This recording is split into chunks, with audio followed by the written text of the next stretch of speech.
দেখো বন্ধুরা, কদবেল মাখা করছি। শুকনো লঙ্কা নিয়েছি আর নুন দিয়েছি, আর আছে চিনি, লেবুর পাতা, কদবেল, ধনে পাতা। হেভি লাগবে খেতে।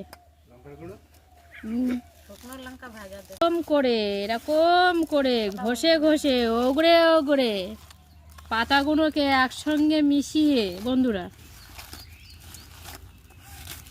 তারপরে কদবেলটাকে মাখাবে।